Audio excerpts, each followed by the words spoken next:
General గా నేను movies చూడను, అందులో మంచి మూవీస్ తప్పకుండా చూస్తాను. సో ఇది మంచి ఫ్యామిలీ ఎంటర్టైనర్.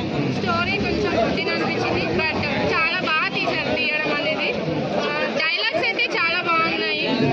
అండ్ ఓవరాల్ గా అందరూ సీనియర్ యాక్టర్స్ ఉన్నారు. బ్రహ్మానందం గారు, రమ్యకృష్ణ గారు, ఇంకా చాలా మంది ఉన్నారు. నాకు తెలియని వాళ్ళు చాలా బాగా చేశారు అందరూ.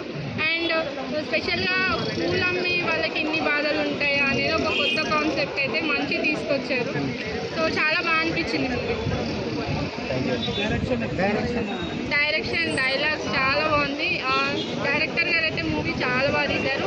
ఇంకా ముందు ముందు ఇలాంటి మూవీస్ ఎక్స్పెక్ట్ చేస్తున్నాను. డైరెక్టర్ గారు ఇంకా కొత్త స్టోరీస్, కొత్తవి తీసుకురావాలని కోరుకుంటున్నాను. అండ్ చూడని వాళ్ళు కూడా అందరూ వచ్చి చూడండి, చాలా బాగా అనిపించింది నాకు మూవీ.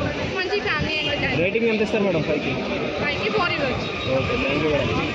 ఓకే, కానీ ఇవన్నీ కూడా ఆగుతాయి సినిమాలు.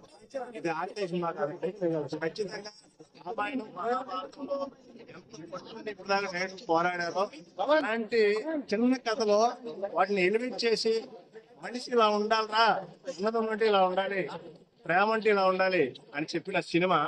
ఇలాంటి సినిమాలు అందరూ ఆదరిస్తారని, ఆదరించాలని మనస్ఫూర్తి కోరుకుంటున్నాను. Thank you.